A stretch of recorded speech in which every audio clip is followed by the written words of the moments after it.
When our water heater broke down last month, it was a nightmare. It took 5 hours for the plumber to show up, and he charged us a couple of $100 just to come out. And then it cost another $1,800 to put in the new water heater. By the time it was all said and done, I felt like I'd been taken. But what else could I do? The smartest thing you can do is get a home warranty from American Residential Warranty. Their home warranties pay to repair or replace all your major appliances when they break, and they will break, and at the worst possible time. Call American Residential Warranty right now for free information on home warranties starting at just pennies a day. Don't wait for your refrigerator to stop running or your ceiling fans to stop turning. Call American Residential Warranty right now. Ask how you can save up to 50% on washer and dryer coverage. Just call 1-800-616-8010. That's 1-800-616-8010. Again, 1-800-616-8010. Call now. Did you ever look at the stains in your coffee cup and then realize that's exactly what happens to your teeth? Power Swabs is the 5-minute solution to get your teeth white without visiting the dentist. This is Ben Gordon with Power Swabs, and if your teeth are stained from coffee, tea, or smoking, all it takes is 5 minutes with Power Swabs. In 5 minutes, you'll see an average of 2 shades whiter teeth, and in 7 days, 6 shades. It's clinically proven to whiten natural teeth as well as caps and veneers. The secret is a tooth detergent that was developed by Dr. Martin Ginniger that lifts stains off of your teeth. Best of all, there's no messy strips or trays that you have to leave in your mouth for an hour. Just swab your teeth for 5 minutes and you're done. To try Power Swabs risk-free, call 1-800-291-5140. That's 1-800-291-5140. I guarantee your bright white smile will have your friends talking about how great you look. Try it risk-free today. 1-800-291-5140. That's 1-800-291-5140.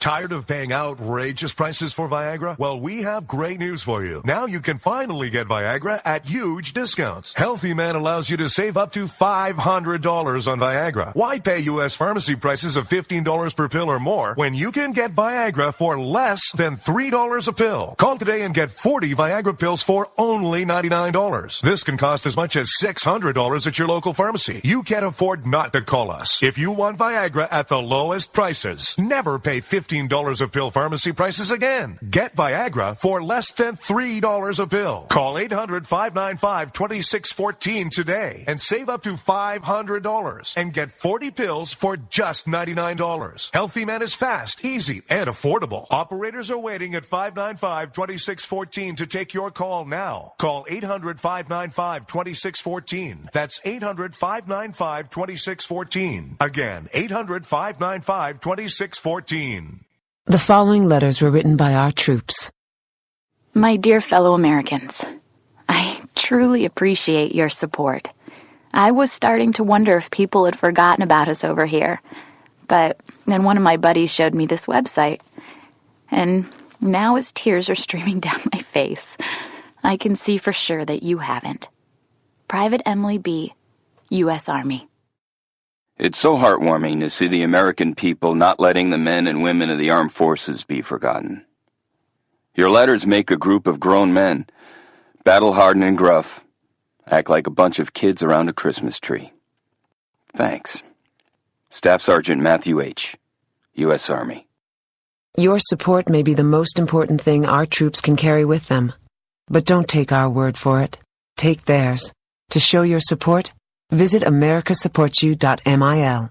Brought to you by the U.S. Department of Defense and the Ad Council. When our water heater broke down last month, it was a nightmare. It took 5 hours for the plumber to show up, and he charged us a couple of $100 just to come out. And then it cost another $1,800 to put in the new water heater. By the time it was all said and done, I felt like I'd been taken. But what else could I do? The smartest thing you can do is get a home warranty from American Residential Warranty. Their home warranties pay to repair or replace all your major appliances when they break, and they will break, and at the worst possible time. Call American Residential Warranty right now for free information on home warranties starting at just pennies a day. Don't wait for your refrigerator to stop running or your ceiling fans to stop turning. Call American Residential Warranty right now. Ask how you can save up to 50% on wash washer and dryer coverage. Just call 1-800-616-8010. That's 1-800-616-8010. Again, 1-800-616-8010. Call now. On the battlefield, there's a saying America's military men and women live by. Never leave a fallen warrior behind. Ever. Off the battlefield, Wounded Warrior Project operates with the same goal. We leave no warrior behind. Wounded Warrior Project is a non-profit organization created to help our men and women returning home with the scars of war. Whether those scars are physical or mental, we're here to make sure that they heal. And whether it's helping those with post-traumatic stress disorder live a normal life again, or giving much-needed support to injured warriors in veterans' hospitals. Because no one deserves our help more than the men and women who risk their lives to keep us safe. Wounded Warrior Project. We never leave a fallen warrior behind. Ever. Learn more about what we do at woundedwarriorproject.org. Zinc Media. Feel the power of knowledge.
The globe, and hello to you, my wonderful ecclesiastites. It is I, your lovable host, Elrod, coming to you live from my bunkerized home studio somewhere within the great grand estate of New Hampshire, where the state motto is still live free or die. It is not big government or bust. The number that you can call this evening is toll-free, 603-835-3224. Again, that's 603-835-3224. Welcome to the beginning of the week. Welcome, welcome. I do have some news about the program. It is something that is a big change for us here. But worry not. It is a very good change. Now, I know some people are not going to like the change, but change is inevitable. Whenever you're doing something that is working. You want to keep it working. You want to keep the momentum going. And we've got some momentum here at the Rod Eccles Show, which, by the way, is powered by Zinc Media. We've got some changes, and here it is. Beginning the first week of January in 2016, you will no longer be able to hear the Rod Eccles Show for 2 hours. No. You won't be... Well, you can. You can listen to it for 2 hours. But if you do that, if you only listen for 2 hours, you might miss that all-important third hour. That is correct. This program, beginning in 2016, will grow from a 2-hour program to a full-fledged 3-hour program. The Rod Eccles Show is entering into the big leagues, as it were, because all the big guys out there, as everybody likes to call them, the big guys, the real guys, they have a 3-hour program. And I know some of them actually have a 4-hour program, like Howie Carr, but I just don't have that kind of... I don't know how he does it, actually. No, because he's also a syndicated columnist and a columnist for, I do believe, the Boston Herald. And, he writes full-time. Plus, he does a 4-hour show daily. I don't know how Howard, kudos to Howie Carr. But here in the Rod Eccles Show, we'll be growing from 2 hours to 3 hours beginning in January of 2016. Now, with that change also comes a time change, a major time change. You will no longer be able to hear me live from 7 to 9. I know some people are saying, I know, Rod, we got it now. It's going to be 6 to 9. No, it will not. I'm going back to the time frame when I first started this program back in 2009. And this is what you're going to hear. 9 a.m. to noon. Eastern Time. That's right. 9 a.m. to noon Eastern Time. Now, let me tell you the advantage of that. First of all, you're going to get me for 3 hours. And then many of you are going to switch over to Rush Limbaugh for 3 hours. You're going to get a double dose, double whack of true conservatism, although I will probably end up being a little bit more conservative than Rush, but that's okay. There's room for everybody. So the live program will switch to 9 a.m. to noon, beginning January, right after the Christmas holiday break. Notice I didn't say winter holiday. I said Christmas holiday. So sometime around that first week of January, I do believe I was shooting for the 4th, but I think I will be out of town delivering a keynote address to not just one, but I'm told 2 different events down in the Carolinas over the weekend and through that Monday. So Tuesday the 5th will be live for 3 hours right here on the Rod Eccles Show. It's been a long time coming. Now, this is actually, for those of you who are historians of the program, know that this is not my first go at a 3-hour program. I once did a 3-hour program when I was over with the CB Media Network, Conservative Broadcasting Network. Now that network no longer exists, I do not believe. But couple of great guys over there that did run that a few years ago. It was back in 11 or 12, 2011, 2012. And I tried to help them fill their airtime with a 3-hour program. And I got my first taste of how much work that is. But obviously, on a nightly basis, I'm cut off short with 2 hours, with still so much to tell you and discuss and let you know about. And 2 hours just isn't enough. And, look, all the professionals, the real professionals, the big professionals out there, they've got it down pat. They understand that 3 hours is the sweet spot for such a program. And that's exactly where we're going to be. After, of course, you're going to have me, and then I know some of you are going to have to just make your decision to listen to Glenn Beck. I know Glenn Beck has got the spot 9 to noon, but let me tell you something. I'm aiming for Glenn Beck's spot. Got it. Because I don't know where Glenn Beck has gone.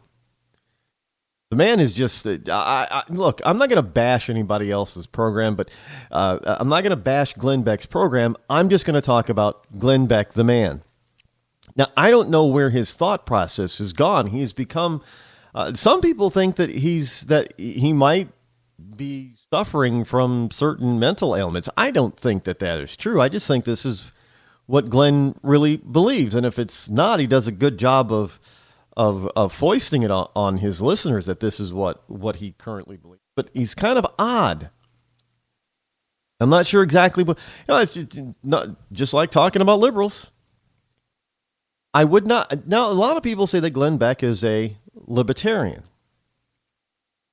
Okay, I got to be frank, over the past 3 years or so, ever since he left Fox, I really have not paid too much attention to Glenn Beck, other than to notice that he seems to have gone in a different direction than what he... And I guess it began at Fox, which is why he left Fox, because even Fox said, Glenn, you're kind of weirding us out here. And sometimes when I catch Glenn, I'm just thinking, where is he coming from with this kind of... But I guess he's got a more libertarian bent, and that's fine if he really believes in that. And I know there are people listening to this show that they try to put me in the category of libertarian. Well, I'm not a libertarian as they would describe it. I'm a constitutional conservative, and that is, in my book, is not a libertarian. A libertarian just doesn't believe in any strong federal government, period. In fact, the more whacked out libertarians don't recognize, personally, they don't recognize government above the county level, and that's just asinine. But I'm not here to bash Glenn Beck, but I am telling you I'm going into his time slot. So move over, Glenn, because here comes Rod. And after you finish hearing me, you'll have Rush Limbaugh, and you'll see by listening to Rush exactly how right I am. And you'll also find out that sometimes you kind of wonder where the big guys get their materials. They do kind of listen to the rest of us. Don't let them fool you. Them and their producers and the people that work for them, they listen to the rest. They do. Because it's awfully interesting how sometimes a story that isn't very big gets picked up by one of the big guys. And the only way that they're really going to be paying attention to it is if they hear us. Now, you guys are going to, what they might call the second tier people. So, you're going to hear a lot of that. Guarantee you. A lot of stuff is going that I'm going to talk about. Naturally, some of the bigger stuff is going, obviously, the rest of the big guys like Rush and Hannity and Levin and all the others are going to pick up on. But pay attention to some of the stuff that isn't so big. You're going to start hearing them talk about it after I do. I'm not tooting my own horn. I'm just saying that is what I have observed in the past when I was on the air before all of them in the morning. And I'm sure that certain thing will continue. Because a lot of times, which was really interesting, is when I went to an evening show, you didn't hear the big guys talk about some of the things that I talked about later. And they were already in the ethosphere, if you will, for news. It's already out there. They had plenty of time to talk about it before I did. And they didn't. And then on a number of occasions, I've noticed, a day or two later, talked about it. Just saying, I'm on the leading edge here. Guys need to be paying attention here. I got the stuff that the big guys don't want to talk to you about, or, we'll talk to you about later, maybe. But, yeah, I know that, I hope everybody had a good weekend. Yeah, so don't forget it, 9 a.m. to noon, starting in January 2016. Is live, and I know some of the stations that I'm already broadcasting on are going to carry all 3 hours. I know a couple of stations are switching the time, so you'll need to pay attention to your station. I know some of the stations will be carrying me live, and some will not. But if you have a favorite network or station that you listen to, my suggestion is that you contact them, email them or call them, what have you. And suggest that you'd like to hear me live on their network, 9 a.m. to noon. I'm sure if they get enough emails or calls, they'll make the accommodation. It's always the listener that helps determine what's going to be on a network or a station. And that would be you. But this, in no small way, is all me doing this. This is obviously because of you, the listener. We got some good news over the weekend about numbers from October. And let me tell you, they have gone through the roof. the number of people tuning into this program. You know, they don't call it Nielsen ratings anymore, but, you know, the thing that everybody's familiar with, Nielsen-like ratings for this program. You want to talk about, after I heard the numbers, you want to talk about a shock and a surprise in a tremendously good way. I mean, this program is taking off. And that's all due to all of you out there listening, sharing this with your family, friends, and neighbors and coworkers. And, you know, going and following me on places like Twitter and Facebook and Google Plus and even I've noticed a lot. There's an uptick in sharing or repinning over on Pinterest. A lot of good stuff over there on Pinterest. So that's because of all you people who are listening and following and paying attention. I thank you very much for that. Now, I hope you had a wonderful weekend. It was, you know, Halloween, of course, and I know that the Halloween thing has changed over the years. I mean, now we've got things like trunk or treat. Now, I'm sorry, I get it. That is the... You know, I understand that you know, some community leaders and some parents mean well. You know, they're trying to protect their kids, but that is the most ridiculous thing I've ever heard of. Hey, kids, get into your politically correct costume so I can take you to the local parking lot where people will be there with their cars and their trunks open to hand out. Now, I don't know what that says about the people who are willing to get into their car with bags full of candy and drive to a parking lot so they can pass out that candy from their trunk to kids. Now, if I remember correctly, that's the kind of stuff that we learned when I was little about the stranger danger. You know, you don't. Aren't you sending a mixed message to your kid? Hey, if you're in a costume or the adult is in a costume and it's a stranger at their car, it's quite a right for you to go up to them and get candy from them. Now, aren't we telling kids, well, don't accept anything from strangers in a car? Because they'll snatch you up and kidnap you. That's what we tell our, and then we confuse them by saying, oh yeah, at night even.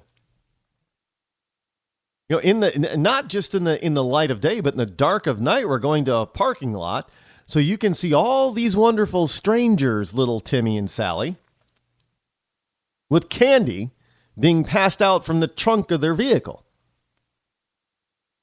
Now, I know some people think that, well, because all the parents are there and we're paying attention, and I think you're sending a mixed message. I think it's stupid. And I think in the long run, this isn't going to last because people are going to find out that there are problems and issues with it, and you're confusing the hell out of your kids. Especially the younger ones. Oh, sure, the 10-year-old, the 12-year-old, they get the difference. But you want to try to explain that to a 4, 5, or 6, or 7-year-old, you're going to confuse the hell out of them. I don't support it. I'm sorry, I just don't. I know that they've done trunk or treats around here in New Hampshire. I'm just not for it at all. I mean, look, why don't you just take away childhood, period? You know, you're afraid of everything. If your parents are going to be afraid of everything, you just take away childhood. Keep your kid locked indoors until they turn 18. I mean, look, the world is a scary place. And here's a news flash. It always has been. Kids have always been kidnapped. Kids have always, you know, even the 30s and 40s and 50s, kids were kidnapped. Kids were molested. Kids were killed, murdered. Now, I'm not trying to frighten you any, but what I'm saying is that this has always happened. The only difference is now that our population is so much bigger, so there's more people. And our news seems to think that all of this type of drama stuff is news, and they will exploit it and play it over and over again. Not to mention, because we have the internet today and we didn't have it 20 and 30 years ago, you think you're seeing, this stuff all the time, and what you're seeing actually is the repeat of the same stories over and over again, but you're seeing them everywhere. Instead of just the 3 or 4 networks, now you've not only got the 3 or 4 networks, but you've got the multiverse of internet networks that's also bleeding over into cable TV, because 20 or 30 years ago we didn't have as many cable channels as we have today. There weren't as many news cable channels, and they all have to fill their airtime. So what do? They take all the stuff that they can possibly think that they can sensationalize, and they play it over and over again all day long. And you, on the other hand, think that it's something different and new every time you hear it, but it's really the same story, just repurposed. I mean, it's kind of, if you look at, was it Daily Mail? Daily Mail UK and a couple of other tabloid-esque type of news outlets online. There was a time when all we were hearing about is students, high school students, being molested, if you will, by their male and female teachers. And it was always, the big story was always the male, until there was a couple of big cases where females actually got, female teachers got impregnated by their high school teenage lovers. The real interesting thing is that they made it sound like this was something new. But as I investigated it, I found that this was a story that wasn't new. And this has been going on for a long, long time. And that's when I did my investigation, I also found out that boys were, up to, depending on the study that you're looking at, up to 7 times more likely to be sexually abused than girls. Because, in many cases, boys are at risk for male and female attackers.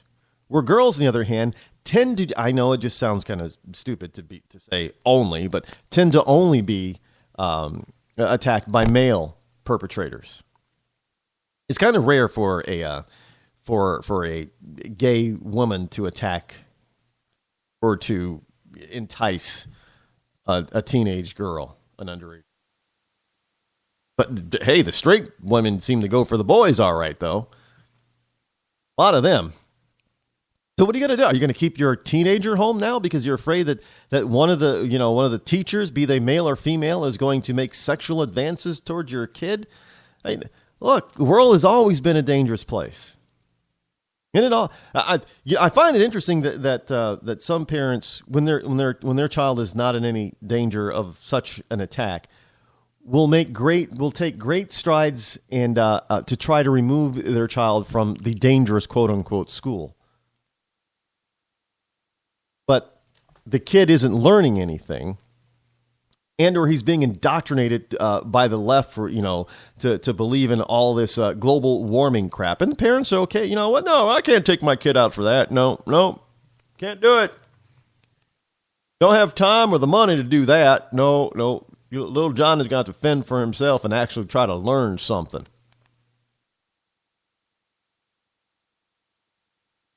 Just find it interesting what parents will allow and not allow. What I find it interesting on what types of things will scare them. Very interesting.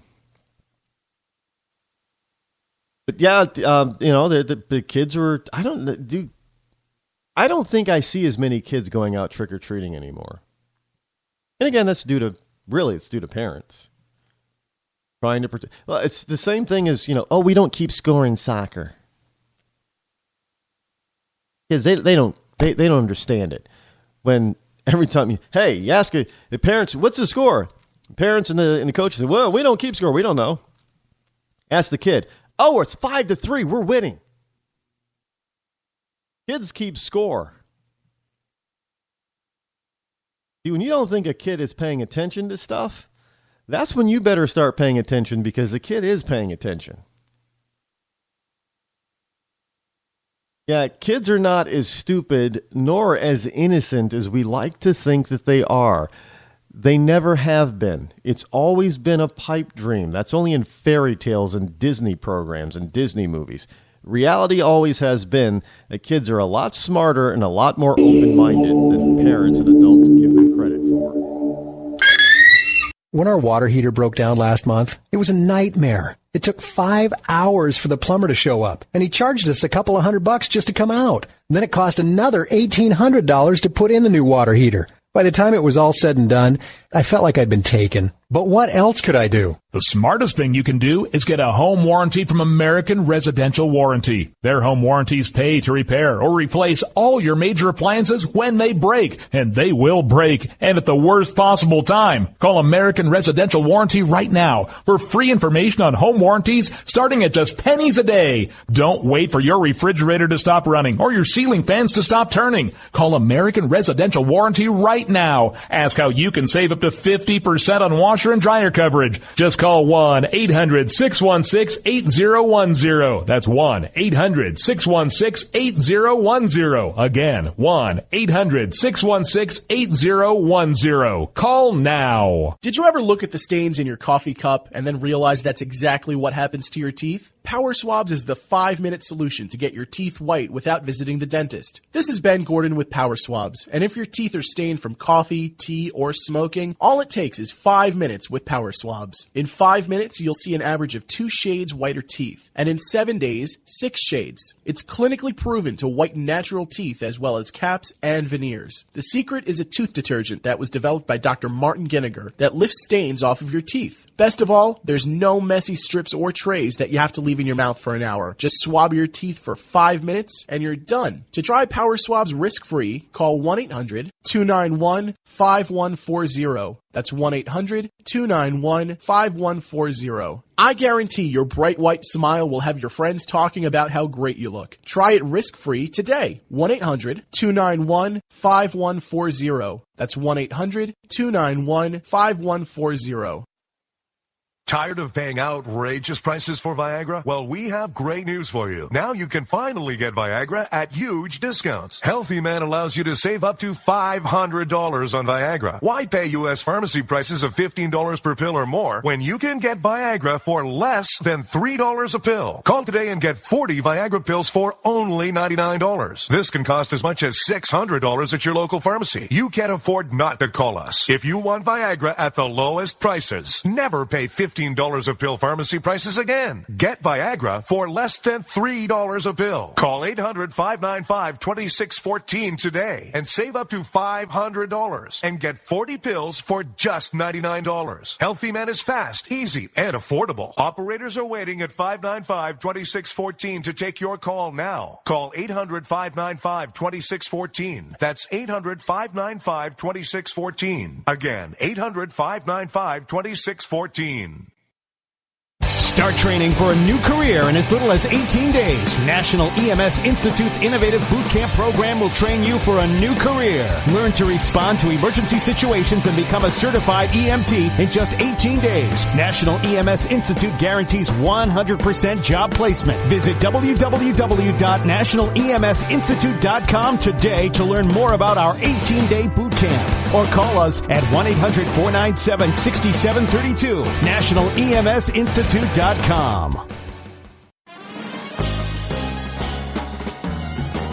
Stuck in a boring, low-paid job? By 2017, there will be a shortage of 2 million cybersecurity jobs worldwide. If you have a technical background but don't have a computer certification, you are being drastically underpaid. In months, you could be qualified for a new job in information technology, making real money with real job security. A new career is just a few clicks away at thecodeoflearning.com.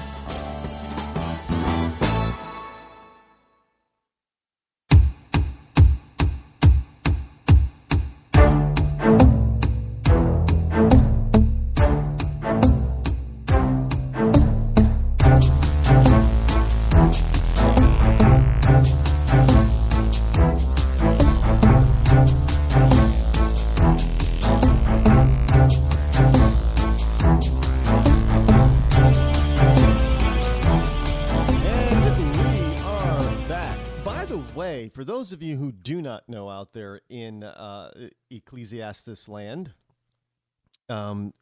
yours truly is a regular contributing author over on the AlanBWest.com, Alan West website. That's right, that Alan, Colonel Alan West. I was invited to be a contributor, and from what I understand, my a couple of articles have been published over there already and have done very, very, very well. So you might want it as I ramp up, because it takes time to actually. I just can't. Well, I can. I do. I mean, it takes me about 30 minutes to pump out an article. Really. Simple. I don't know where it comes from. God just channels through my fingers, and I just write it out. The stories just sort of, and ideas just drop in my lap, actually. I don't have to really think too hard to find a story. And these are timely, especially for the Alan West side. I mean, you got to be you got to be current, like, yesterday stuff. You take today's topic and write it like it was yesterday. That's the best way I can put it. Because the Alan West side, you want to talk about being right on top and right on time and timely for just about everything. Colonel West and his staff over there, his team over there they are awesome, and they are definitely on top of just about everything. So in order to be a contributor and be able to write, you have to write timely pieces. It can't be something that was, even a week ago. It's got to be now. And I've been able to master that, it seems. And they're doing well. So see how far, as I ramp up to contribute even more over there, you will begin to see, I am just humbled by all this. I really am. Being frank with you people, I mean, this is a year ago, 9 months ago. I would not have even have dreamed or fathomed that this would be occurring right now. And that's due to, a number of wonderful people out there. My agent, she's a spitfire, a firecracker, as she's often been called, has done an outstanding job. Not to mention many of the people who broadcast or owners of networks and stations that broadcast this show have done a wonderful job, absolutely outstanding job of marketing the program to their listeners. And that's how, obviously you get big by having people who do what they do and know how to do it right, and then get people to talk about it. And the talking about is just going through the roof. I mean, I may have a particular message that you like to hear, but let's face it, without all of those other people doing what they do so well, you wouldn't even have heard of me. So I do have to acknowledge all those people and thank them very much for all their hard work. And hopefully they believe now that that was not hard work in vain, but it was definitely worth it. Because let me tell you, this is a season of being thankful, right? Because we got Thanksgiving coming up. And let me tell you, I am thankful for each and every one of those people in my life right now. I am, hey, God knows what he's doing. He puts people in your life when you need them. And sometimes you don't even know it, but they're there. So pay attention to new people who enter your life. Because you never know. They're there for a reason. Sometimes that reason isn't always, oftentimes that reason isn't often clear to you at first, but you have to pay attention. You may have been praying about something for a long time or praying for it very hard, and you think that God isn't either hearing you or isn't answering you, and he's given, it's kind of like, the proverbial flood victim. This person is on his. He gets forced. There's a big flood that comes. He gets forced upon the roof of his house, and he prays to God for, for God to come and save him. And then there's a kid that paddles by in a canoe and says, hey, you need some help, and person says, no, I'm good. I'm good. I'm in God's hands. I'm good. And then finally, he continues praying, and then somebody comes by, rescuers in a motorized boat, and he says, "We're here to help. Are you okay? Do you need some help? We can get you off of that roof." And you say, "Well, no. God's taking care of me. I am good. I am set." And the water's rising and rising, and the current's getting faster and faster. And then finally, for the last-ditch effort, there's a helicopter that comes, and the water's at the roof's edge, and you're starting to get splashed by the raging river flowing by, and they say, "Jump on, grab the rope," and you say, "No, God's going to take care of me." And then the rushing floodwaters exceeds the height of the roof, washes you away, and you drown, and you get to heaven, and you say, "God, Lord, I prayed to you and I asked for your help, and you didn't help me. You let me drown." And God says, "No, I didn't. I sent the kid with the canoe and you ignored him. Then I sent the rescue team in the motorized boat and you ignored him. And finally, I sent the helicopter with the rope and you refused to grab it." So you see, sometimes what you have to do is when God gives you the opportunity, all he's doing is saying, "Here it is. It's up to you to take it. It's up to you to run with it." Well, God's saying, "I'm putting these people in your life and you're not paying attention, or you're ignoring them." So you have to pay attention. I mean, prayer is, one part of it's prayer, one third is prayer and 2/3 is actually getting out there and doing the work. Because remember, whether you are a Jew or a Christian, God has said, if you don't work, you don't eat. By the sweat of your brow shall you grow your food. By the sweat of your brow shall you eat all the days of your life. In other words, God is more than happy to answer your prayer, but you've got to go out there and do the work and recognize the opportunity when he gives it to you. And I think I just happened to take advantage of the opportunity that God set before me when he put the certain people in my life at certain times, and I am grateful and very thankful for that. Happy Thanksgiving to all of you. And, Thanksgiving is one of those holidays that's being skipped. The other day I was, over the weekend I was looking at, it was Halloween, and traditionally, Halloween has, over the past 10 years, has grown to be this phenomenal holiday. It has graduated, if you will. Halloween used to be all about kids.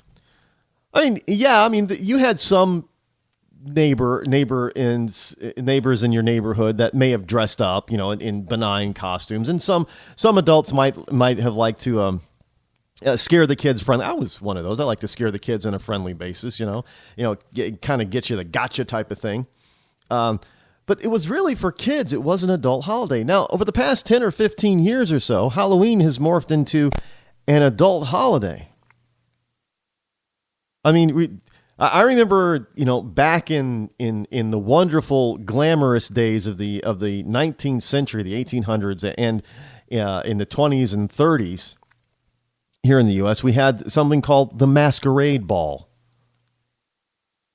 And adults would go to these masquerade balls, usually in October, around the Halloween time.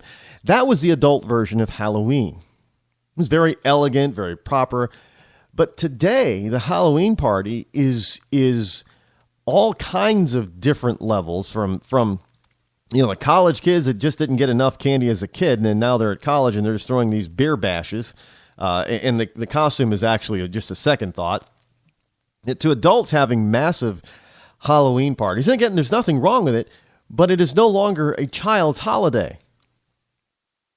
In fact, Halloween is number 2 behind Christmas in terms of money spent on it in this country. Now, frankly, Halloween is not a huge holiday in most other nations across the globe. It isn't. It is nowhere near second place behind Christmas. But here in this country, it is. And now we have more adults that are participating in the festivities of Halloween. I mean, I can't tell you how many times I've seen older teenagers running around outside, going door to door. I don't know if that really ticks off the neighborhood, adults or not. Well, the kids you're stealing the candy from all the little kids. But yeah, because I think I was probably a freshman the last time I went trick or treating, and we did it as a lark. At 13, 14 years old, you kind of felt like, oh, geez, I'm a little too old for this now. Not anymore. Not anymore. Not anymore. So we have this, we're a nation now that is willing to celebrate just about anything, except for Thanksgiving. And now, when I was growing up in elementary school and stuff, that we learned about the Pilgrims, and in Thanksgiving always seemed to have this type of certain type of decor. And a part of that decor was the turkey, the live turkey.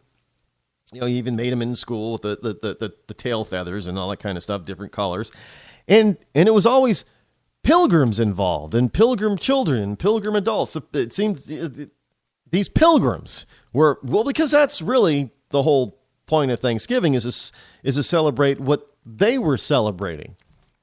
The providence, them making it through, and, paying attention that God sent them, the Native Americans, the Indians, to help them winter over and survive. But that seems to have been lost. And now it seems like, look, this year I've noticed something. Because we used to always complain about, they're putting out Christmas decorations and Christmas stuff earlier and earlier. And then it was in September. You started getting Christmas music in the stores and Christmas decorations. This year I noticed something. There wasn't much Christmas in September. And the reason is because it was replaced by Halloween, which began showing up in stores in August. And it seems like Halloween has become the number 2 holiday. Christmas is still the number 1 holiday. And Thanksgiving is in between the two of them, and it's totally lost. Now, I dare you to go to just about any major or minor store, department store, and try to find some semblance of Thanksgiving holiday decor. It's a near impossibility. It almost doesn't exist. You try to look up that kind of stuff online, and you type in Thanksgiving decoration or decor or Thanksgiving this, and the stuff that's returned to you on Google, Bing, and Yahoo is ridiculous. There is nothing out there. It's a lost holiday. Now all Thanksgiving is people getting together to overeat and watch football. That's it. There's no thought of what the holiday means anymore. No, not at all. And that's sad, because it means that we as a society are forgetting where we came from. And when you forget where you come from, it is very easy for people to manipulate where you're going. Because all they got to do is just take away your history. You don't know your history. You don't know what has happened, how we got here. Oh, well, and then they can just manipulate and say, well, this is what happened back then. That stuff that you may have learned or your parents learned, no, forget about that. This is what happened. And they'll reshape it to be something that it wasn't, so it's easier for you to believe that this is the way it should be in the future. Socialism. Oh yeah, with this, we've always, ever since the turn of the Industrial Revolution and the big guys and the Carnegies and all those ultra rich people, they got taken down by the government, man. They were slapped and taxed and boom, bada boom. And then the worker, man, the unions came along, and that's how we take care of people. That's not the true story. But this is what people are being told today. So it's easier for them to accept a Bernie Sanders and an Elizabeth Warren. So it's easier for them to accept, hey, government's supposed to be able to take care of you, and we should be taxing, all the rich people so we can take care and give government free stuff to everybody else. See, that kind of talk 100 years ago would never have worked. But they took hold of our history. And now Americans don't know where they came from. And because of that, it's so easy to manipulate. Now, there was, I think I just posted something over on Facebook. And this is how ignorant the American population has become. And it's sad. Now, I'm not saying stupid. I'm saying ignorant. Ignorant is you just weren't educated. You weren't taught. You don't know. And there was a man on the street video about Hillary Clinton. And this guy is going up to young people, most of them females, and asking him, hey, Hillary Clinton is her campaign. Now, this is a lie because this is not what Hillary Clinton said, but, just doing a man on the street type of thing. They make up all kinds of questions. And he's basically saying, Hillary Clinton's campaign is saying that, that Sharia law is a good thing for women. Do you think that that's the direction that she should go if she were president? Do you agree with her? And I was amazed at how many people said yes. Now, see, first of all, he set up the question by saying Hillary. That's all anybody needed. That's all anybody needed to hear was the name Hillary. Hillary Clinton. Oh, yeah, she's a woman. She's for Sharia law. It's got to be good. Well, I'm sorry. Do you not know what Sharia law means? Evidently not. And in this day and age, I cannot figure out how everybody in this country is not clued in on what Sharia law is, where it comes from, what it means, how it does not advance women's rights. And yet you had these women, college-age girls, college-age girls, and some of their boyfriends or BFFs, whatever you want to call them, acknowledging and saying, yeah, well, if Hillary's for it, then it must be good. Yeah, I'm for it too then. I did see one reaction where the girl said, I'm not sure what Sharia law is, but I guess if Hillary's for it, it must be good. Now, at least she admitted she didn't know what it was. I mean, that's bad enough, but at least she admitted it. But then she went ahead to say, oh yeah, Hillary's for it, then I'm for it. This is what I'm talking about when people don't know where they come from.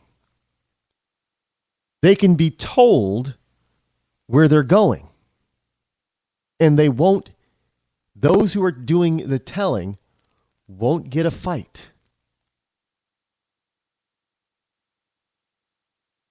Because if they don't know what's really happening, where we came from, what it was all about, how we got to this point, if they don't know what's happening in their past and in their present, it is very easy for somebody just to point them in a direction that they want them to go, and they will not get a fight. Hey, Sharia law, Hillary Clinton says it's good. Oh, okay. That must be good then. Do they even bother to check? No, because they have no basis with which to check.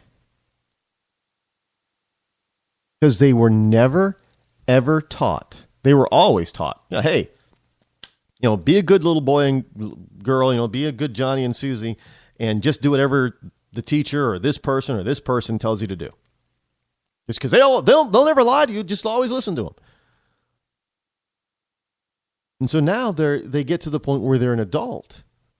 Some semblance of one. They're over the age of 18, so legally they're an adult. And they get asked a specific question about something that they should know about, but evidently they do not. And then they're told, well, this leading authority figure by the name of Hillary has just said, whether she said it or not is irrelevant to them. They're being told that she said it. They're not supposed to question.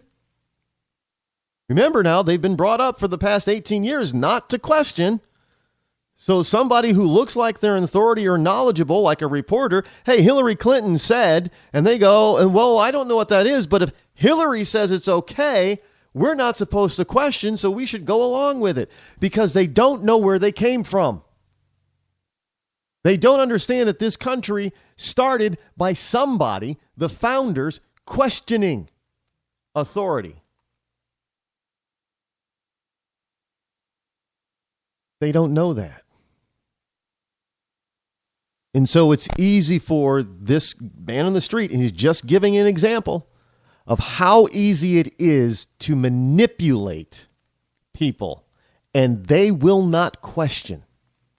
So again, if you do not know where you come from, if you do not have that base, if you do not have that ability in your mind to question, you will be easily led in any direction that the people in authority want you to go.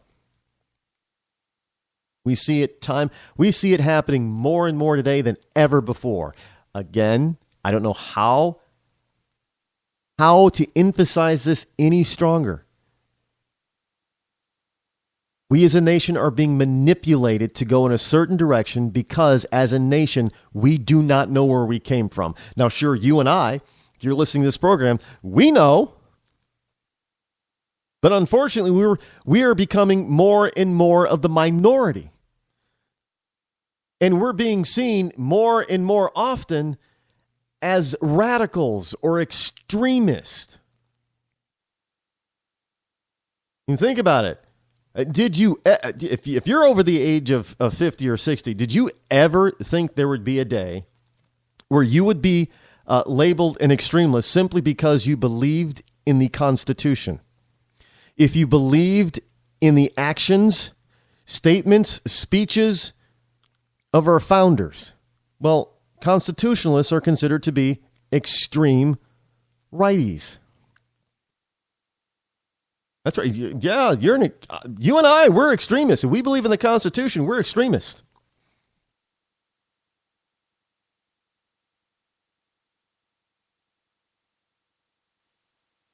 And that's because the younger generations do not know where they came from. And to a great degree, we can blame one major generation for this change. Some people are not going to like it. Think of the baby boomers. You think about, which is really kind of odd, because the baby boomers, the flower children of the 60s and early 70s, what was it? Never trust anyone over 30 and question authority and always question authority. They've raised two generations that have been taught to not question authority. Think about it. You were under the age of 30 or 35. You were taught basically not to question authority. And because of that, hey, those under 35, they may have more bachelor's and doctorate degrees than any other generation in history. But let me tell you, there hasn't been any generations more ignorant than those under the age of 35. They may know some book learning, but real world facts, they don't have a clue.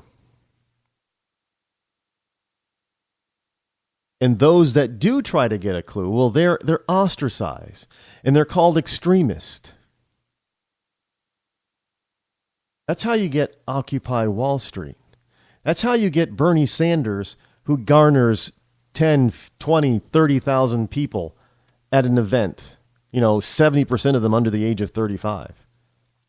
That's how that happens. Because when you dumb down your society and the adults of the time, the parents of the time, do not stand up and say, we're not going to allow this. We're going to actually have some real education. When they don't do that, your kids are then programmed to believe what they are told without question. And then when that happens, that's when we get people like Hillary Clinton and Bernie Sanders who can get away with what they get away with because nobody wants to question them. They just want to believe. When our water heater broke down last month, it was a nightmare. It took 5 hours for the plumber to show up, and he charged us a couple of $100 just to come out. Then it cost another $1,800 to put in the new water heater. By the time it was all said and done, I felt like I'd been taken. But what else could I do? The smartest thing you can do is get a home warranty from American Residential Warranty. Their home warranties pay to repair or replace all your major appliances when they break, and they will break, and at the worst possible time. Call American Residential Warranty right now for free information on home warranties starting at just pennies a day. Don't wait for your refrigerator to stop running or your ceiling fans to stop turning. Call American Residential Warranty right now. Ask how you can save up to 50% on washer and dryer coverage. Just call 1-800-616-8010. That's 1-800-616-8010. Again, 1-800-616-8010. Call now. Did you ever look at the stains in your coffee cup and then realize that's exactly what happens to your teeth? Power Swabs is the 5-minute solution to get your teeth white without visiting the dentist. This is Ben Gordon with Power Swabs, and if your teeth are stained from coffee, tea, or smoking, all it takes is 5 minutes with Power Swabs. In 5 minutes, you'll see an average of 2 shades whiter teeth, and in 7 days, 6 shades. It's clinically proven to whiten natural teeth as well as caps and veneers. The secret is a tooth detergent that was developed by Dr. Martin Ginniger that lifts stains off of your teeth. Best of all, there's no messy strips or trays that you have to leave in your mouth for an hour. Just swab your teeth for 5 minutes and you're done. To try Power Swabs risk-free, call 1-800-291-5140. That's 1-800-291-5140. I guarantee your bright white smile will have your friends talking about how great you look. Try it risk-free today. 1-800-291-5140. That's 1-800-291-5140. Tired of paying outrageous prices for Viagra? Well, we have great news for you. Now you can finally get Viagra at huge discounts. Healthy Man allows you to save up to $500 on Viagra. Why pay U.S. pharmacy prices of $15 per pill or more when you can get Viagra for less than $3 a pill? Call today and get 40 Viagra pills for only $99. This can cost as much as $600 at your local pharmacy. You can't afford not to call us. If you want Viagra at the lowest prices, never pay $15 a pill pharmacy prices again. Get Viagra for less than $3 a pill. Call 800-595-2614 today and save up to $500 and get 40 pills for just $99. Healthy Man is fast, easy, and affordable. Operators are waiting at 595-2614 to take your call now. Call 800-595-2614. That's 800-595-2614. Again, 800-595-2614. The following letters were written by our troops. My dear fellow Americans, I truly appreciate your support.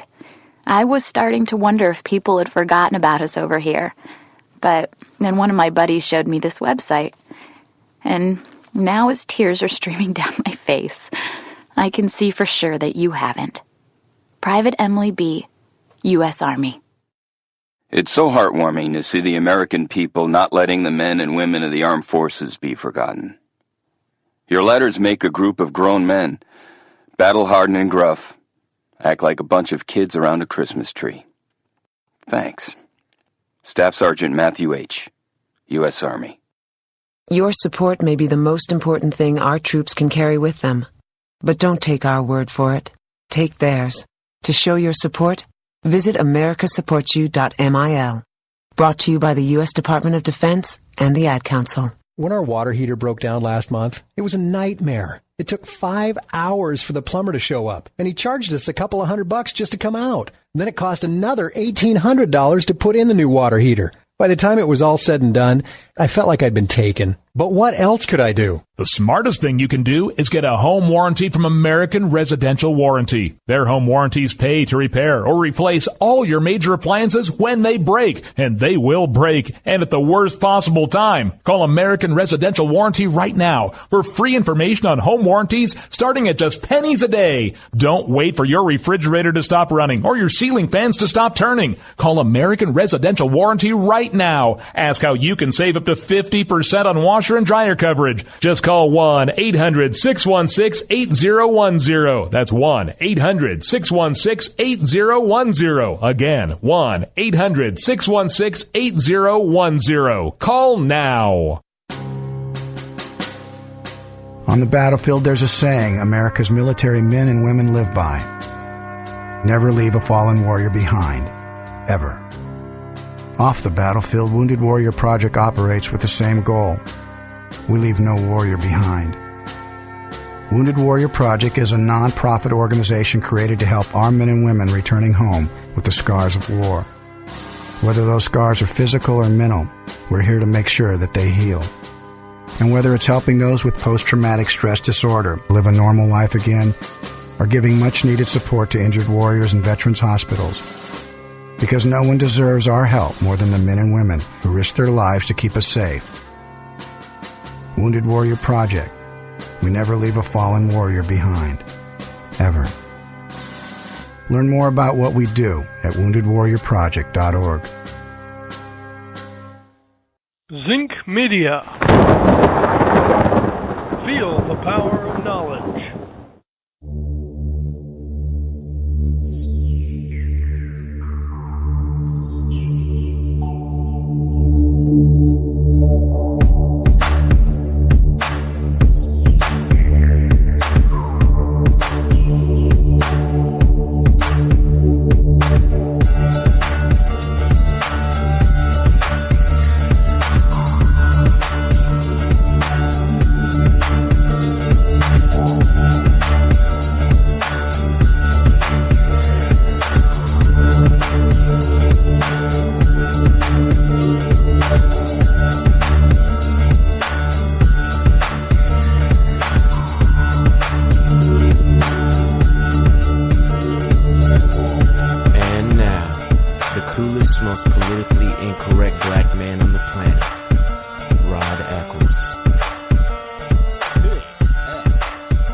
Into the mouth, and that's not a good thing, even when you smoke a very good cigar like this Padron, or Padron, depending on how you want to pronounce it.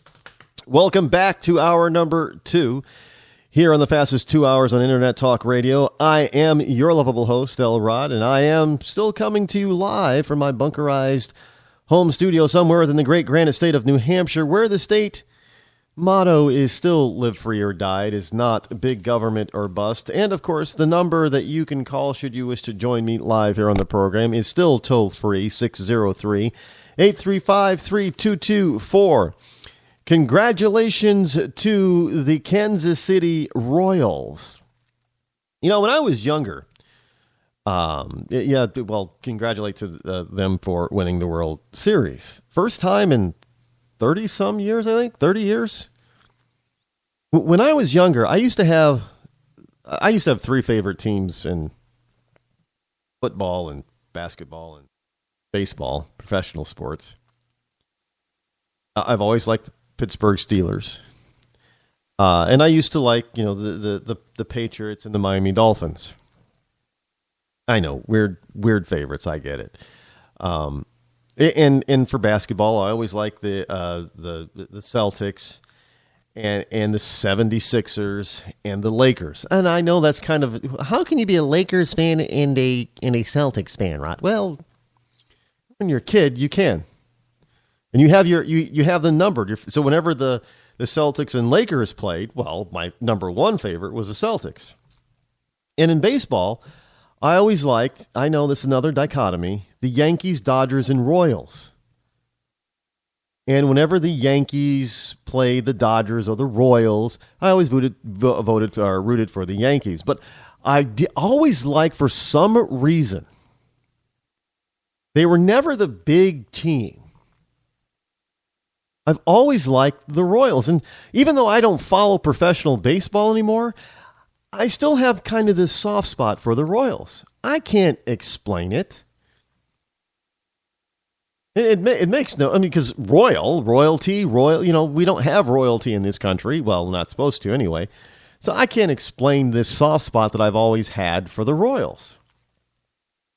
And I was, when they were going through the playoffs, I was quietly, even though I was not following professional baseball at all this year. I don't even know how the Yankees fared. I don't. I didn't care, but when I heard about the Royals, starting to march through and get to the playoffs and then march to the play, I was kind of quietly rooting for them. Now, I didn't watch a single inning of the World Series, but I was rooting for them over the Mets. I know a lot of people over there like the Mets. Yeah, good for the Mets. Sorry that the Mets lost, but somebody's got to win and somebody's got to lose. It's the way it is in sports. So I'm really happy for the Royals that they won the 2015 World Series. Now, I can't explain why I still have a soft spot. I don't have a soft spot for any professional baseball team, really, except for the Royals for some reason. I always feel bad when they do terrible. Oh, man, those poor Royals. They just can't seem to get it going. And then when they did, finally again, I'm thinking, good for them. Because you always expect the teams like the Yankees and the Dodgers and the Red Sox, and to a certain degree for a while, the Blue Jays, you expect those teams to always win. But it's nice to see other teams, the underdogs. Now, I don't know if the Royals were considered underdogs this season, but, frankly, in the greater scheme of things, they are an underdog in baseball. And they won. Congratulations to the Royals for winning this year's World Series. You have something to be proud about. You guys worked hard and you deserve it. Now, of course, if you're Bernie Sanders, he's probably thinking, well, I don't know, I'm sick and tired of hearing about your damn hits. Let's get back to the whole issue of making sure that nobody loses in professional baseball anymore. I mean, that would be Bernie Sanders. Can you imagine socialism in sports? Remember this whole... I think that they have stopped giving out these participation trophies now because... depending on where you are, I've heard of these stories where, at the end of the night, garbage cans are full of these participants. Because a kid is not stupid. They don't want a little dinky participation trophy. They didn't, their team came in last place. I remember that's something you did not want to be in. I remember playing Little League Baseball one year. Yeah, it was one of the first years that I played, and the team came in last place. You know what the league did? That league? No, it was for bowling. Now, and I think I still have that trophy at my parents' house. But bowling, I belong to the YABC, JABC. I don't know what it's called today. The Youth Bowling League, kind of like the Professional Bowlers Association, the PBA. Well, this was the youth version of that, I guess. And I remember the first year that I was playing in a league and bowling in a league, and my team came in last place. 5 kids on a team, and we came in last place. And we got the coming up the rear last place trophy. Now, I know adults think, that isn't that cute. You guys came in last place. Let me tell you something. All 5 of us were pissed. We didn't want to be in last place. And it wasn't that we got a trophy that reminded us of that. It's just that we lost. We were upset with ourselves for constantly losing enough to be in last place. In other words, that meant that no other team lost as many bowling games or matches as we did. That's what it meant. We didn't like it. I got to tell you, I was never a part of a losing team again. I think every year after that, let me just go back in my history. Yeah, every year except for one, my team was in first place after that last place season. We wanted to win. I wanted to win, man. But these kids today, they're not buying this participation crap. I know here in New England that there was I think it was in Massachusetts, where it actually made the news a couple of years ago, where the kids all tossed their participation trophies in the garbage as they were, and that particular league, it was baseball. They no longer provided after that year participation trophies because kids keep score. You know, you adults may not be keeping score, and you're thinking that that's being fair. But let me tell you, kids keep score. They know the deal. So you can't protect them from some of that stuff. But anyway, congratulations to the Royals. I am glad that they finally won a World Series, first one in about 30 years or so. Well, and there's still some teams that haven't won a World Series. I mean, look, it's White Sox, Chicago. What was the last time the White Sox won it? It's almost was it 1919? The Black Sox debacle. Isn't that the last time that they won a World Series? So it's almost 100 years, going on 100. Well, the Red Sox were that way, 80 some odd years between their wins, right? Look, 30 years isn't so bad in the greater scheme of things. I do believe that there are some professional baseball teams that still have never won a World Series. So I don't know who they are because I don't no longer follow professional baseball. And I loosely follow professional football. And really the only team that I really care about in professional football is the Pittsburgh Steelers. I know I used to like, the Patriots, and back in the day of when the Patriots had Pat as their mascot. Was Grogan was the cute quarterback. I always thought he was a scrappy kind of QB. And so yeah, Steve Grogan. That's 80s is probably about the last time I actually paid attention to the Patriots. Really, I mean, I'm not a Patriots fan, but look, I've often said it. Tom Brady is arguably probably the greatest quarterback to ever play the game. Can't take away his skill. He's not he can't move. He's not swift. Sometimes he's not pretty, but he's kind of like the Larry Bird, I guess, of football. He can be ugly at what he does, but he definitely has the capabilities of getting the job done, no matter how. And sometimes there's beauty in that ugliness. Look, I don't care how pretty you think Tom Brady is. That's irrelevant to me. It really, I mean, yeah, he's a good-looking guy, but I don't care. Frankly, I don't think his wife is all that pretty. Giselle, not my type. I don't. What are you, crazy, man? She's gorgeous. No, I don't think so. It's okay. She's not a dog, but she's okay. But hey, a lot of people, guys, think that she's gorgeous. Fine, that's good for them. I don't have to follow the pack. Never have. Never will. Why I do this show. So Obama signs his 2-year budget deal.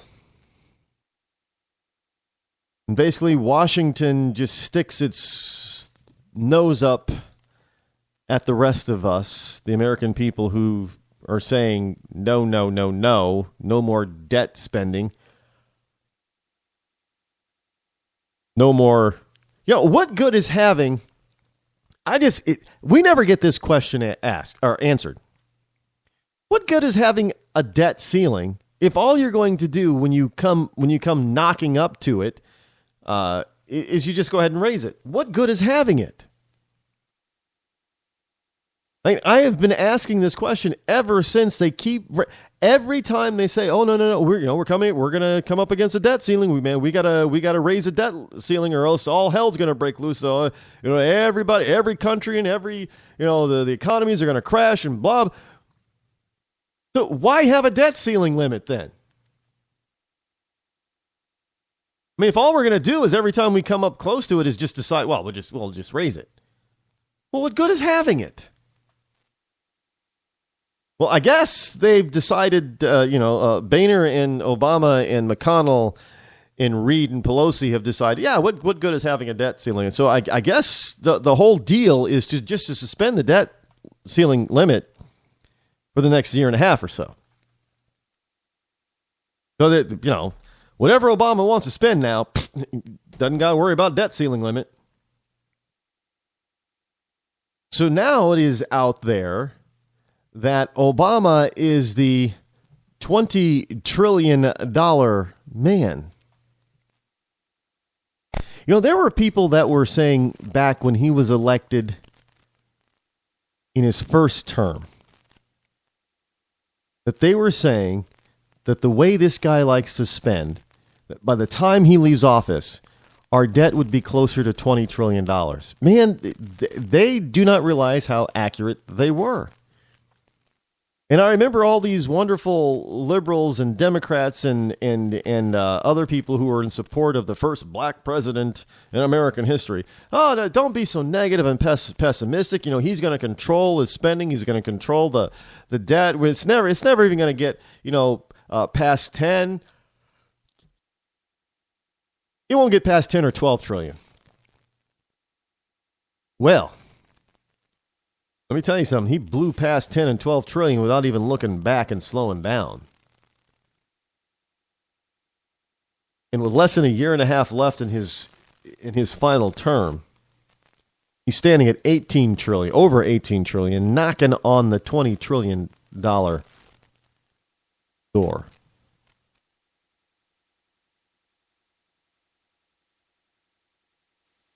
So I don't know where this guy is going to stop. Or if he will stop.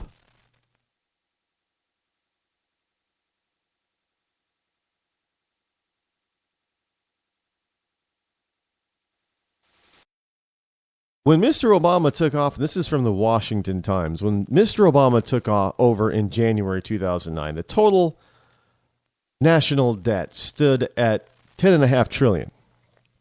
That means the debt will have very nearly doubled during his 8 years in office, and there is much more debt ahead with the abandonment of sequestration spending caps that were enacted back in 2011. So Congress and the president have just agreed to undo one of the only successful fiscal restraint mechanisms in a generation. I don't know how successful they think that. We're at over $18 trillion. How successful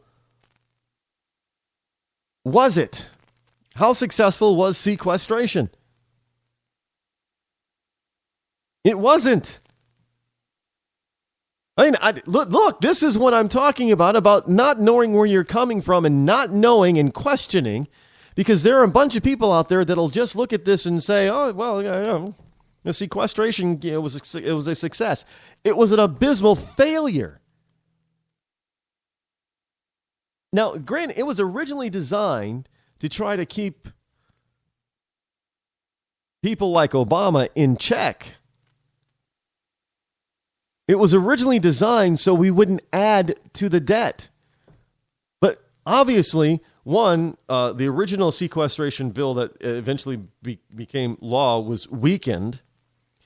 And two, it obviously didn't stop the president from spending. The president is just, and the Democrats have opened up the checkbook, national checkbook, and have been writing checks ever since 2009.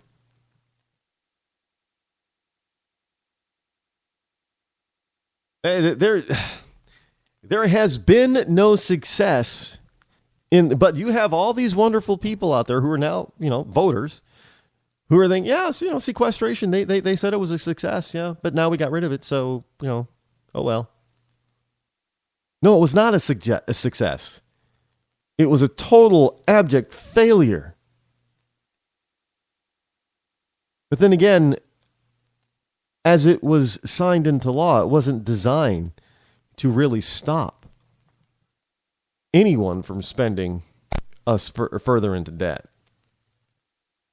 Well, I mean, let's face it. Republicans under Boehner and certain others, McConnell, the Congress had no guts or will to stop the spending. No, not at all. I don't know. Some people will not get it anytime soon, but I am all for a balanced budget amendment. You strip out national emergency and military from it, and the rest of it has to be balanced. I'm sorry, but you can't constrain our military because we don't know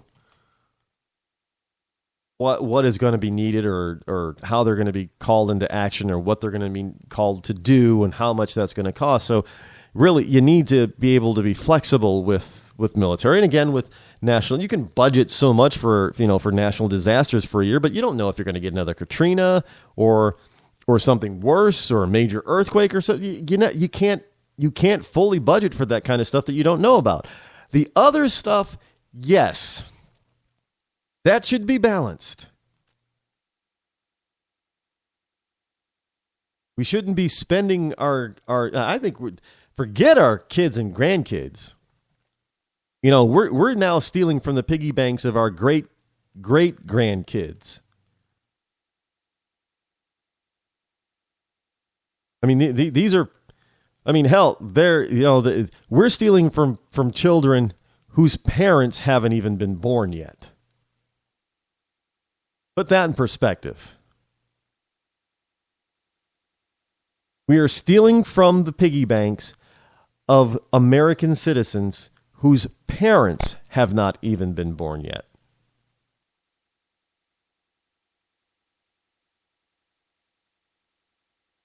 Whose grandparents are probably not even born yet. Think about that. And we just keep piling on, and we keep getting these idiots and these jackasses from the left who want to spend and spend even more. Look at Bernie Sanders. His budget alone, if he gets everything that he wants, his budget alone would cost $18 trillion. Now, if we have an economy and taxes that only bring in $3 or $4 trillion, where do you think that other $14 trillion is going to come from? It's going to be in the form of debt. So, in other words, in one term of a Bernie Sanders presidency, overnight we go from 20 to 34 trillion in debt. Bam. And it doesn't stop because we all know that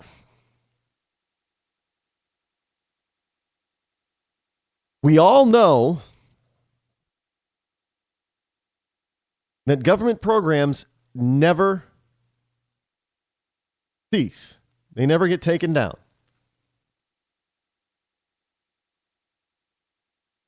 That's the truth. It never gets taken down. They always stay. Government programs, once enacted, seem to have a life of their own, and they're immortal.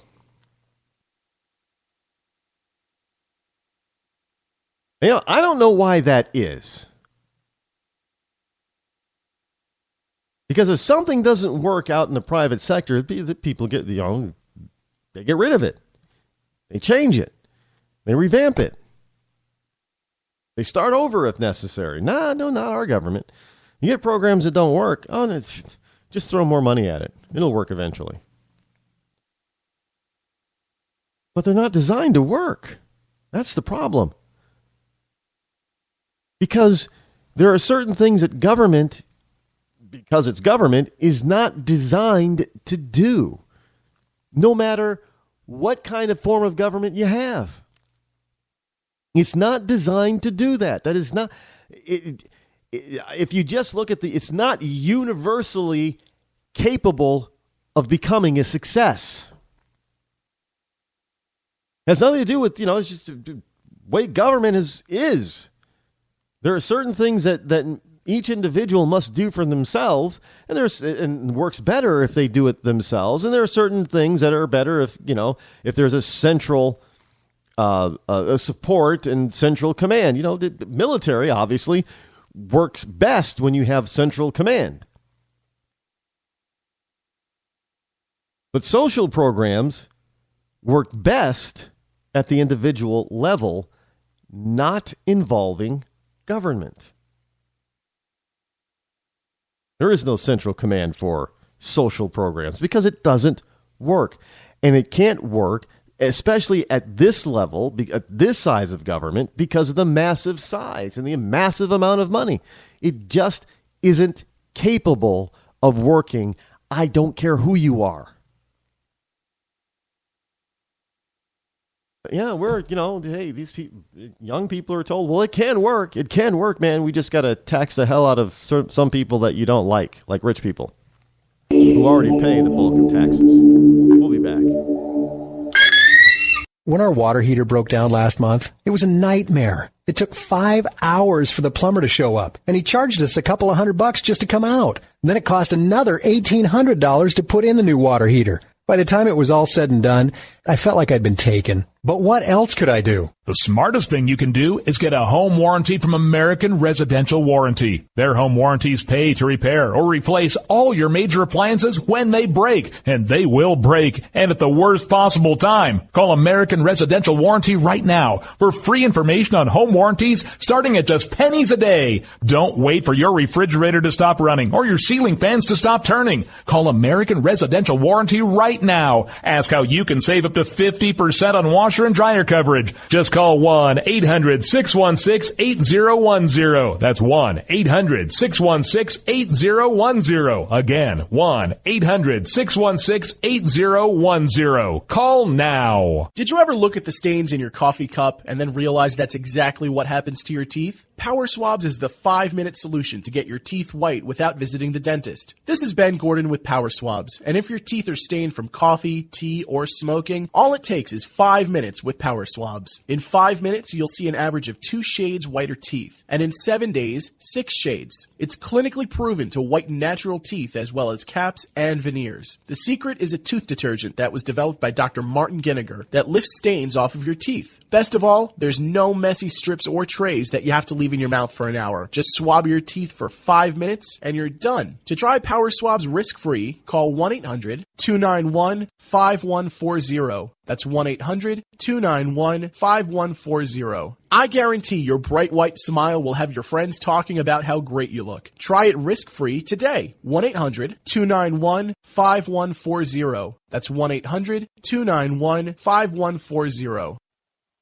Tired of paying outrageous prices for Viagra? Well, we have great news for you. Now you can finally get Viagra at huge discounts. Healthy Man allows you to save up to $500 on Viagra. Why pay U.S. pharmacy prices of $15 per pill or more when you can get Viagra for less than $3 a pill? Call today and get 40 Viagra pills for only $99. This can cost as much as $600 at your local pharmacy. You can't afford not to call us. If you want Viagra at the lowest prices, never pay $15 a pill pharmacy prices again. Get Viagra for less than $3 a pill. Call 800-595-2614 today and save up to $500 and get 40 pills for just $99. Healthy Man is fast, easy, and affordable. Operators are waiting at 595-2614 to take your call now. Call 800-595-2614. That's 800-595-2614. Again, 800-595-2614. Start training for a new career in as little as 18 days. National EMS Institute's innovative boot camp program will train you for a new career. Learn to respond to emergency situations and become a certified EMT in just 18 days. National EMS Institute guarantees 100% job placement. Visit www.nationaleMSinstitute.com today to learn more about our 18-day boot camp. Or call us at 1-800-497-6732. NationalEMSinstitute.com.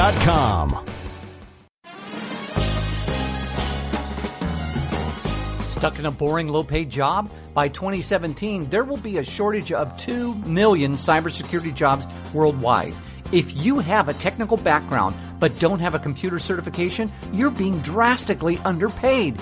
In months, you could be qualified for a new job in information technology, making real money with real job security. A new career is just a few clicks away at thecodeoflearning.com.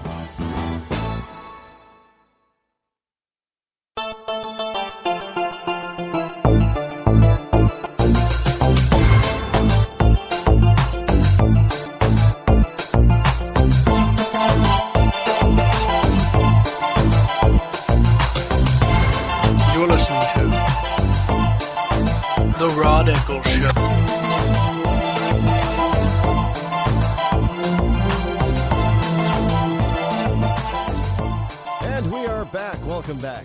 I'm still your lovable host. Leading Senate Republicans pressed the administration earlier today to explain how it plans to recoup some $2.4 billion in loans to Obamacare's flailing co-op program, and whether consumers will be able to get new coverage without significant hiccups. Now, this comes as officials in Arizona announced on Friday that its co-op will close in 2016, meaning nearly half of the 23 programs set up under the Affordable Care Act have failed.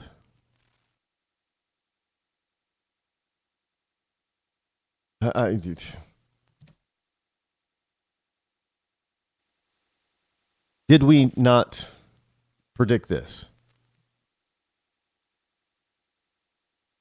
Did we not predict this?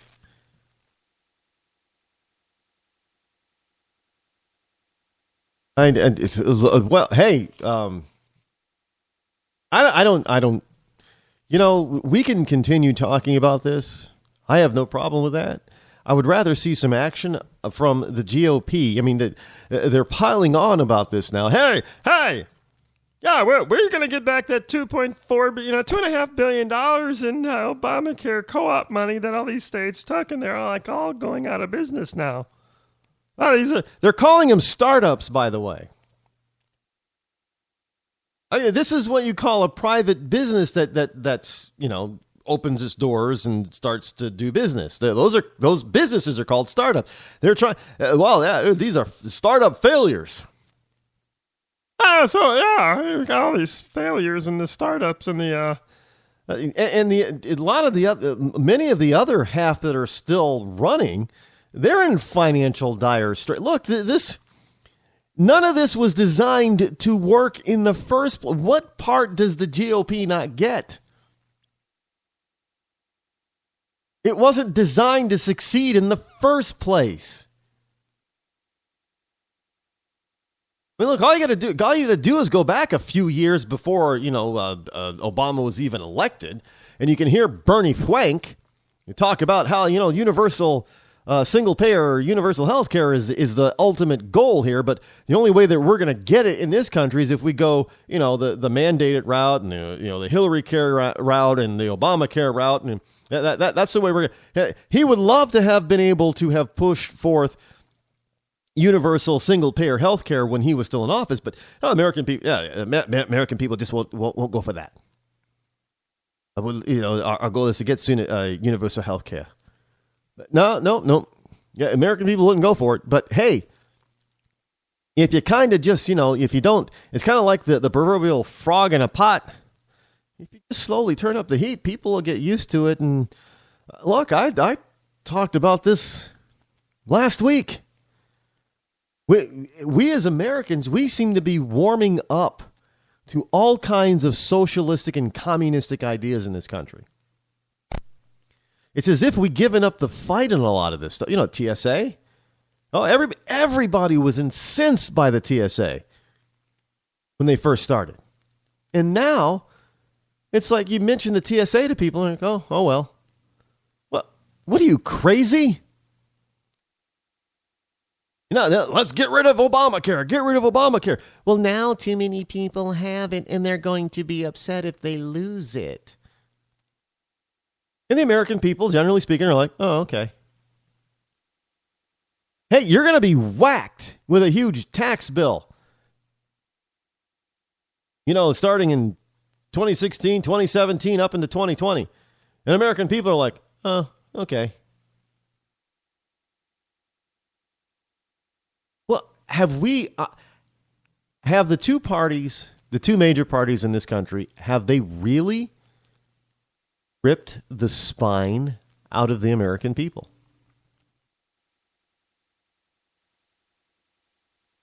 I mean, that must be the case because, Americans constantly complain about Congress. Congress this and Congress that, and this person in Congress, and it seems like the only way we get rid of some of them in Congress is when they decide to quit. Which is why it's such huge news when a long-standing incumbent loses a race. Because that doesn't happen. Because the American people don't seem to fire anybody. Well, what are they going to do? How are they going to feed their family? Man, they're not having a job.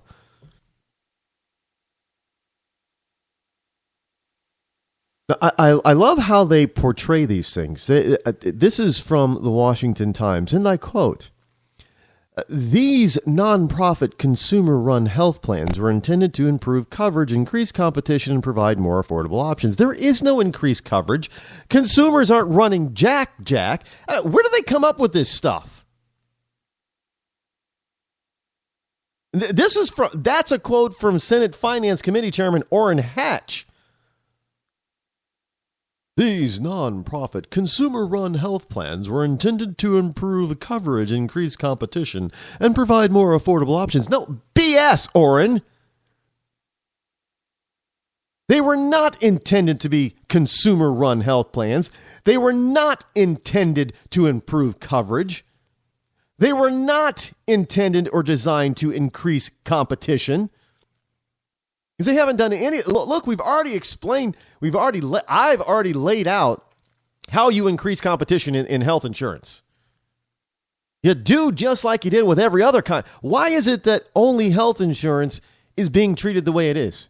Every other kind of insurance you can buy anywhere in the 50 United States, and even some of you can buy from overseas, and that's perfectly legal. But if you want to get a health insurance plan, you better live in a good state that has lots of companies competing. Because you can't buy from outside of your state boundaries. I mean, what kind of nonsense is that?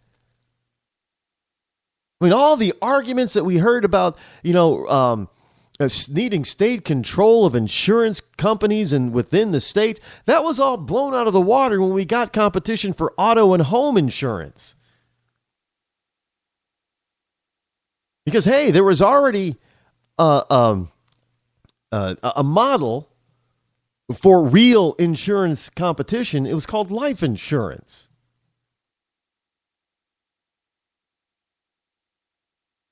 And then we opened up the doors for true competition in the areas of homeowners insurance and renters insurance and car insurance.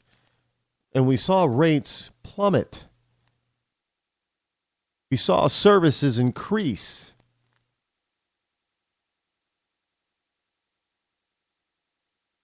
Now, no, it's not a perfect system. Sure, people still have problems collecting or what have you on policies that they have. But as a general rule, people are more satisfied with those types of coverages today than they were 20 years ago.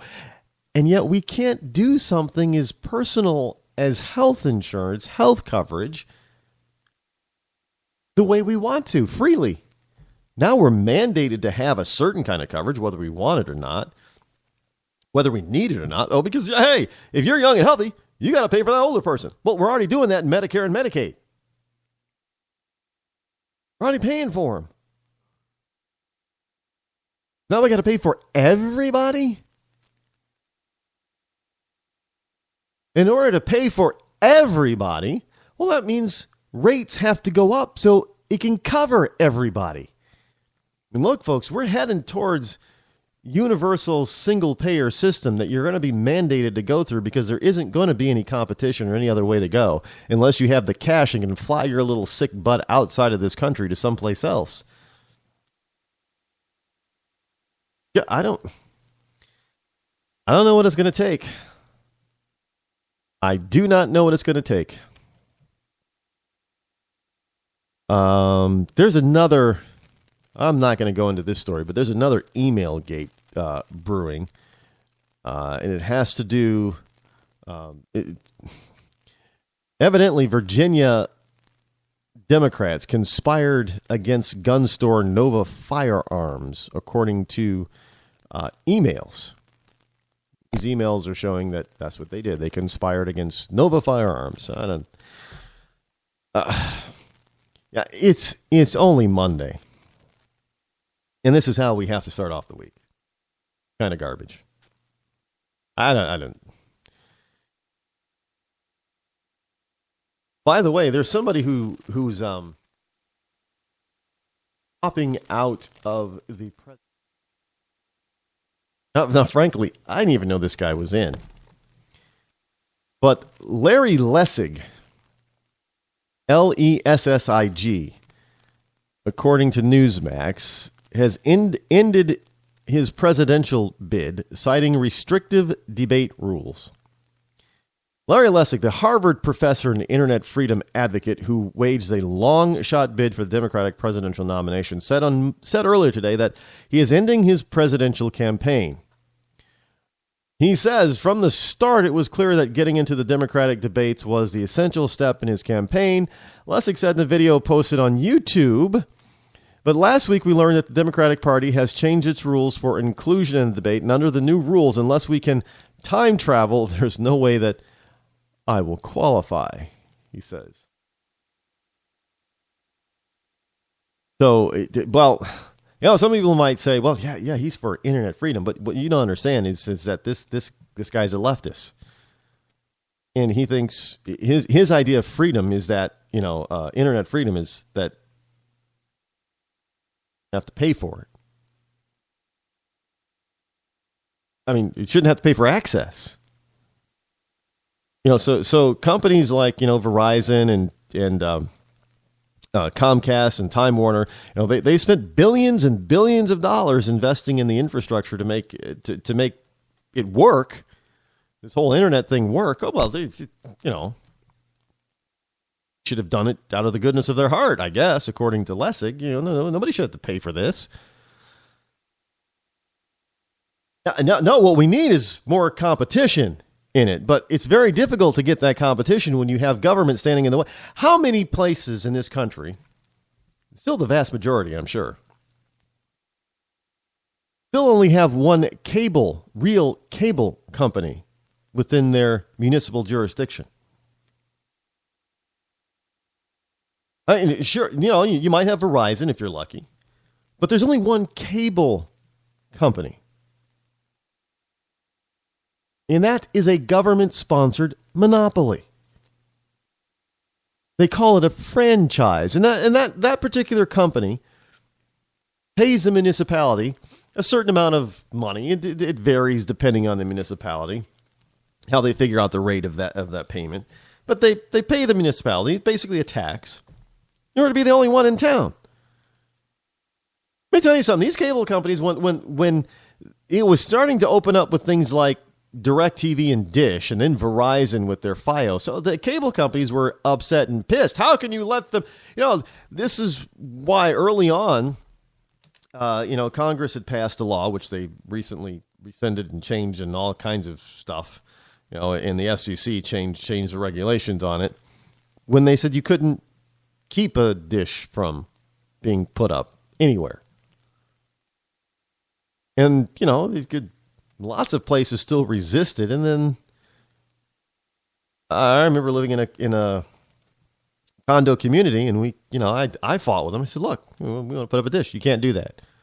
Well, the FCC says that we can. You can't stop us. Well, we're not so sure that that's what they mean. We're waiting for clarification. Well, until then, I'm going to put one up. Well, you can't put one up. Well, the government says you can't prevent me. But we're not sure that that's what they mean. So we went through this argument for 2 years. I wanted DirecTV. I wanted the NFL Sunday Ticket. So for 2 years, I fought with the condo board, who was made up of people. It was a condo. A real estate firm that was handling all that, and they were the ones making the decision. And our stupid condo board was listening to this real estate agent, management company, and not thinking, well, geez, maybe the residents of this community would like to have satellite dish. We can put ordinances in place and have them, they have to be on the roof, and they can't be, they can't be so big or can't be in certain, places in the. No. They just capitulate and say, okay. I went to a condo meeting, and that's exactly what the condo board made up of residents and owners did. They just capitulated to the real estate company because the real estate company didn't want to deal with it. Well, because you can't have anything from the outside penetrating into the inside because you don't own the outside. Well, that's kind of asinine because obviously we have lights on the outside, right? Yeah. You know, your front door, your back door, you got lights on the outside, right? Yes. Well, that light is powered by electricity, which has a line that obviously has to go into the building from the outside. Yes, and your point, Mr. Eccles? I guess I don't have a point. This is the type of idiocy that we get on a national level. It's nothing more than an arrogance because these people are on a power trip that think that they have the right to tell you how to live your life. Well, you see, Mr. Government, I only need a major medical plan. Nope. You got to have the kind of plan we tell you because you need it. No, I don't need it, and I don't want it. I want this plan. Well, that plan for you is illegal, so you can't have it because we said so. And most Americans will just throw up their hands, shrug their shoulders, and say, okay. That's how we get this stuff, and it stays around because nobody wants to fight to get rid of it. And then we keep electing the same people who are not willing to fight for us. And then we sit back and complain, well, no, Boehner isn't doing anything. Well, how many times did Boehner get reelected? How many times? And even you people from Ohio were sitting back complaining about Boehner's his performance. But then what did you do? You reelected him time and time again.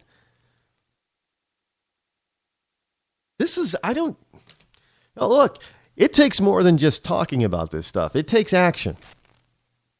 You people got to get out there and you've got to take action because, you know, as I've said before, you're the government. You and I are this government. And if we have this kind of government, it is because it's the government that we put into place and we have allowed to stay. You got TSA people out there that are still groping and fondling people. Why? Because we, the people, have decided that we're going to keep electing the people who aren't going to fight this. So, of course, we're going to end up with that. And it's going to stay. Hell, we had welfare reform, and it was working under Clinton. And then we elected people that said, oh, we need to fix welfare. Okay, we'll elect you. And then they screwed it all up again.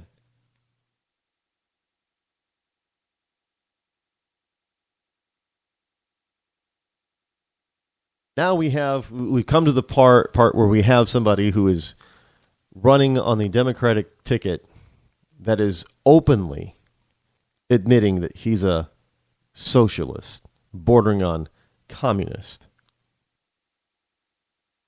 And he openly admits, yeah, my plan will cost $18 trillion. So stop talking about her damn emails and talk about my plan to bankrupt America.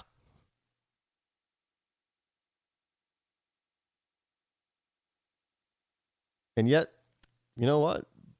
Bernie Sanders keeps getting elected in Vermont.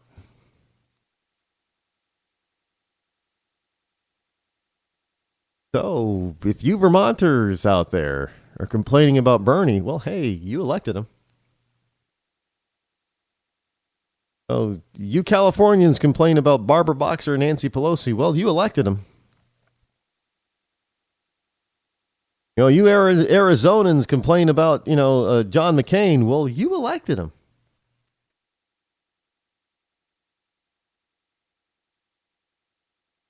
When it comes right down to it, it's not their fault, really. People in elected office. It's not their fault. You're probably saying, how is it not their fault, right? Because you elected them. I know I get this all the time. Well, I didn't vote for him. Well, I didn't vote for him either. But you know what? If true conservatives aren't out there winning, being elected, it means that those of us who are constitutional conservatives, myself included, are not doing our job well enough.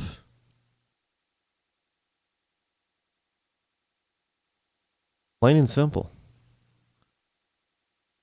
Now, I know some people are sitting back now, folding their arms, saying, it's not my fault. I voted for the other guy. I voted for the conservative. Well, how many people did you convince to vote the way you voted? You know, when I ask that question, oftentimes I get this answer. Oh, I don't tell people how I vote. It's private. No, it's not, actually. Your voting record is not private because it affects us all publicly. So if you're not out there espousing for a certain candidate that has constitutional conservative values, you're part of the problem. There's a lot of people to blame, and it's not just the left.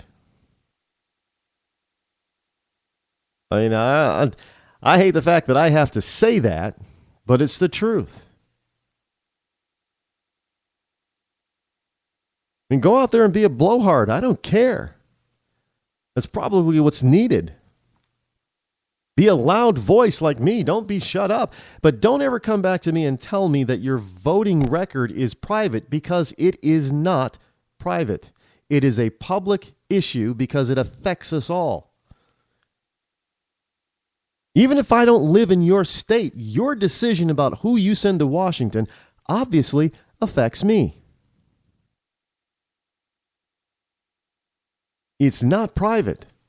And you need to get off your lazy ass and start being a blowhard and start espousing what you believe to people around you and start convincing them that your way is the right way, because the other people out there are convincing enough other people on the other side to go and vote for their candidate or for some lazy ass, moderate, and they get elected and do what they want them to do. And they're the minority. And they act like the majority. And we, the majority, sit around and start complaining, well, man, I didn't vote for them and I didn't vote for... But did you tell anybody else to vote for the guy that you wanted? Probably not.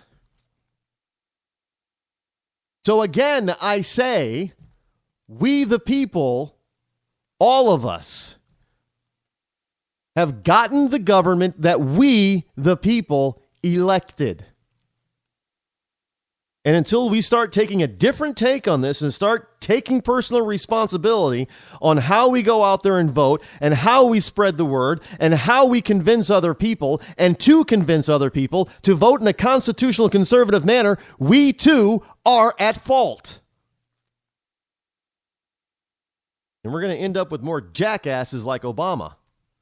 Not just as president, but as senators and congressmen on both a state and federal level. And one day when you wake up, you're going to wake up and say, hey, Sonny, let me tell you about the country I once grew up in. It was once free. Sorry, you don't know about it. That'll be a sad day, and that day is coming. We're just getting started, so week's just beginning. But until then, have a wonderful evening. I'm Rod Eccles. I'm out.